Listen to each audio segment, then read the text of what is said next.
নমস্কাৰ স্বাগতম জনাইছো বাতৰিলৈ আপুনি চাই আছে আফটাৰনুন এক্সপ্ৰেছ ষ্টুডিঅ'ত মই গীতাশ্ৰী ব্ৰেকিং নিউজ আৰম্ভণিতে মহানগৰীত এছঅজি আৰু নুনমাটি আৰক্ষীয়ে যুটীয়াকৈ অভিযান চলাইছিল আৰু এই অভিযান কালত গ্ৰেপ্তাৰ কৰা হৈছে 6জনকৈ ড্ৰাগ সৰবৰাহকাৰীক ব্ৰেকিং নিউজ এই মুহূৰ্তত 6জনকৈ ড্ৰাগ সৰবৰাহকাৰী গুৱাহাটী মহানগৰ আৰক্ষীৰ জালত পৰিছে লগতে জব্দ কৰা হৈছে বৃহৎ পৰিমাণৰ ড্ৰাগছ নগদ ধন এখন বাইকো আৰক্ষীয়ে জব্দ কৰিছে জব্দ কৰা হৈছে 40টাকৈ হেৰোইন ভৰ্তি কণ্টেইনাৰ নগদ 3,80,000 টকা জব্দ কৰা হৈছে ধৃত ভৃগু সিং বৰদলৈ হিৰকজ্যোতি নাথ মোহাম্মদ হানিফ আলী ধৃত আন কেজন হৈছে সিৰাজুল ইছলাম সুৰজ জামান শেখ আৰু মুবাৰক আলী ধৃত ড্ৰাগছ ব্যৱসায়ী আলোক গগৈ আৰু অভিযানত জব্দ কৰা হৈছে 15টাকৈ চুৰি মোবাইল ফোন উদ্ধাৰ কৰিছে আৰক্ষীয়ে এই গোটটোৰ পৰা কি ধৰণে ড্ৰাগছৰ বেহা মেলিছিল ড্ৰাগছৰ বিক্ৰী কৰি আহিছিল মহানগৰীত এছঅজি আৰু নুনমাটি আৰক্ষী কিছু খবৰ লাভ কৰাৰ পিছতে এই ধৰণে অভিযান চলালে য'ত আৰক্ষী সফলতা লাভ কৰিছে অভিযান কালত গ্ৰেপ্তাৰ কৰা হৈছে 6টাকৈ ড্ৰাগছ সৰবৰাহকাৰীক বৃহৎ পৰিমাণৰ ড্ৰাগছ আৰু লগত নগদ ধন এখন বাইকো জব্দ কৰিছে আৰক্ষীয়ে উদ্ধাৰ কৰিছে কিছু সামগ্ৰী এই ড্ৰাগছ সৰবৰাহকাৰী কেইজনৰ পৰা জব্দ কৰা হৈছে 40টাকৈ হেৰোইন ভৰ্তি কণ্টেইনাৰ লগতে নগদ 3,80,000 টকা ধৃত লোক কেইজন হৈছে ভৃগু সিং বৰদলৈ হিৰকজ্যোতি নাথ মোহাম্মদ হানিফ আলী ধৃত আন কেইজন হৈছে সিৰাজুল ইছলাম সুৰজ জামান শেখ আৰু মুবাৰক আলী ধৃত ড্ৰাগছ ব্যৱসায়ী অলোক গগৈ সোধা পোছা অব্যাহত আছে অভিযানত 15টাকৈ চুৰি মোবাইল হেণ্ডছেটো জব্দ কৰিছে আৰক্ষীয়ে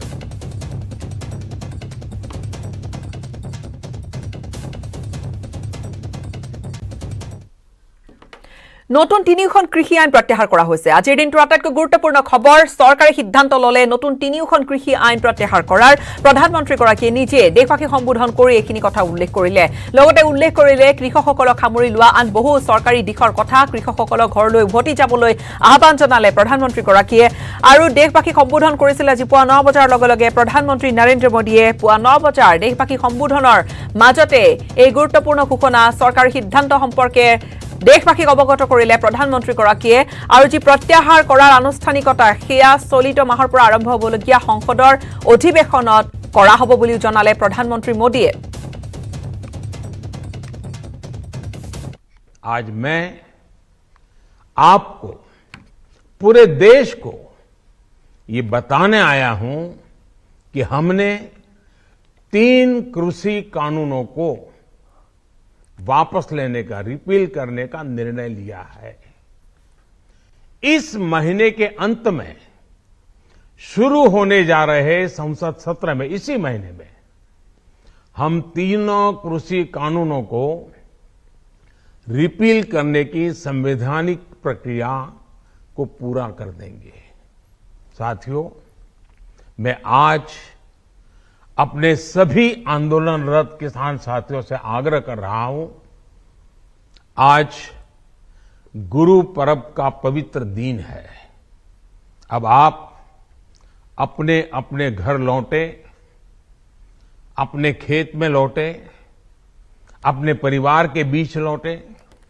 आइए एक नई शुरुआत करते हैं नए सिरे से आगे बढ़ते हैं साथियों आज ही सरकार ने कृषि क्षेत्र से जुड़ा एक और अहम फैसला लिया है जीरो बजट खेती यानी प्राकृतिक खेती को बढ़ावा देने के लिए देश की बदलती आवश्यकताओं को ध्यान में रखकर क्रॉप पैटर्न को वैज्ञानिक तरीके से बदलने के लिए एमएसपी को और अधिक प्रभावी और पारदर्शी बनाने के लिए ऐसे सभी विषयों पर भविष्य को ध्यान में रखते हुए निर्णय लेने के लिए एक कमेटी का गठन किया जाएगा इस कमेटी में केंद्र सरकार राज्य सरकारों के प्रतिनिधि होंगे किसान होंगे कृषि वैज्ञानिक होंगे कृषि अर्थशास्त्री होंगे साथियों हमारी सरकार किसानों के हित में काम करती रही है और आगे भी करती रहेगी তিনিখন বিতৰ্কিত কৃষি আইন বাতিল কৰা ঘটনাটো যোৱা দুটা শতিকাৰ স্বাধীনতাৰ পাছৰ দুটা শতিকাৰ এটো ভাৰতীয় গণতন্ত্ৰৰ বিজয় ইয়া হিটলাৰতন্ত্ৰ বা স্বৈৰতন্ত্ৰৰ বিৰুদ্ধে ভাৰতীয় জাতিৰ ভাৰতৰ জনগণৰ এক বিফল আৰু ঐতিহাসিক বিজয়। এই বিজয়ৰ কাৰণে মই সকলোকে অভিনন্দন আৰু অভিবাদন জনাইছোঁ। মই সকলোকে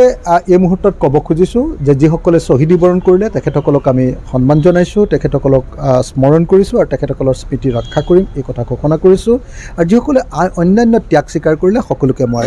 তেখেতসকলক ধন্যবাদ আৰু কৃতজ্ঞতা জনাইছোঁ। আমি অসমৰ কৃষি ব্যৱস্থা, ভাৰতৰ কৃষি ব্যৱস্থাক আমি কৰ্পৰেট বা পুঁজিপতিৰ হাতৰ পৰা ৰক্ষা কৰিলোঁ। নিৰ্বাচনৰ প্ৰতি লক্ষ্য ৰাখি হয়, আপোনালোকে সকলোৱে জানে যে ২৭টা উপ নিৰ্বাচনত ভাৰতৰ বিজেপি পৰাভূত হৈছিলে আৰু আগন্তুক যি পঞ্জাৱৰ নিৰ্বাচন আৰু উত্তৰ প্ৰদেশৰ নিৰ্বাচন তাতো প্ৰবল প্ৰত্যাহ্বানৰ সন্মুখীন হৈছে। গতিকে সেই প্ৰত্যাহ্বানৰ মুখামুখি হৈ আজি ভাৰত চৰকাৰে বা বিজেপি RSSে আজি এই কৃষি আইন বাতিল কৰিবলৈ বাধ্য হৈছে। কিন্তু তাৰ কাৰণে credit goes to our farmers, আমাৰ কৃষকসকলৰ প্ৰতিহে এই গোটেই কৃতিত্বটো যাব। যি কি নহওক শেষত চৰকাৰখনে এই আইনবিলাক যে কৃষক বিৰোধী, আমাৰ অৰ্থনীতি বিৰোধী সেই কথাটো স্বীকাৰ কৰিবলৈ বাধ্য হ'ল। আৰু মই আজি সেই গতিকে আমাৰ চৰকাৰক তেওঁলোকে ৰাইজৰ ওচৰত নতশিৰে মানি লোৱাৰ বাবে, ৰাইজে ৰজা গণতন্ত্ৰত সেই কথাটো প্ৰতীয়মান কৰাৰ বাবে সমগ্ৰ যিসকল কৃষক তেখেতসকলকো ধন্যবাদ জনাইছোঁ। আৰু আশা কৰিছোঁ ভৱিষ্যতে কোনো ধৰণৰ এনেকুৱা ধৰণৰ ক'লা আইন যিবিলাক আমাৰ গণতন্ত্ৰ অৰ্থনীতিৰ বাবে যিবিলাকে কোনো লাভ নকৰে বৰঞ্চ পুঁজিপতিক সহায় কৰে, তেনে আইন দিয়াৰ পৰা বিজেপি চৰকাৰ বিৰত থাকিব। আৰু যদিহে এনেকুৱা আইন আহে এতিয়াৰ নিচিনাকৈয়ে ৰাইজে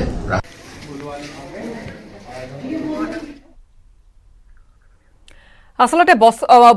প্ৰায় এটা বছৰ দিনতকৈও অধিক কাল এই ধৰণে প্ৰতিবাদ কৰি গৈছিল। মাহৰ পিছত মাহ কৃষকসকলে প্ৰতিবাদ কৰি গৈছিল আৰু আজি প্ৰধানমন্ত্ৰীৰ ঘোষণাৰ পিছতে প্ৰতিক্ৰিয়াৰ সৃষ্টি কৰিছে। বিভিন্ন জনৰ মুখত বিভিন্ন কথা শুনা গৈছে। কিন্তু কৃষক নেতা ৰাকেশ টিকেতে কি ক'লে? সংসদত কৃষি আইন প্ৰত্যাহাৰ নকৰা পৰ্যন্ত চলি থাকিব কৃষক আন্দোলন, এই ঘোষণা কৰিছে কৃষক আন্দোলনক নেতৃত্ব দিয়া কৃষক আন্দোলনৰ নেতা ৰাকেশ টিকেতে। जब तक ये पार्लियामेंट में वापसी नहीं होंगे, जब तक किसान वहीं पे ही है, और MSP पे गारंटी कानून, क्योंकि MSP पे गारंटी कानून बन जाएगा तो पूरे देश के किसानों को लाभ होगा, वो एक बड़ा सवाल है। हम यहाँ पे महाराष्ट्र में भी यहाँ पे आए तो अगर MSP पे कानून हो तो MSP से नीचे पे खरीद नहीं होगी तो ही किसान को लाभ होगा। ये किसान की एक जीत है। अगर 1 साल बाद में सरकार ने सुध ली है, ये उन शहीदों को जाता है जो 750 से ज़्यादा किसान शहीद हुए, ये उनको जाता है, उन आदिवासियों को जाता है, उन मजदूरों को जाता है, उन किसान महिलाओं को जाता है जिन्होंने इस आंदोलन को हिस्सा बना। वो चाहे दिल्ली गया या नहीं गया, अपने वहाँ पर रहा, तो ये उनको ये संघर्ष की जो गाथा है उनको जाती है पूर्ण रूप से, और ये उन्हीं की जीत है। সময়ত আছো বাণিজ্যিক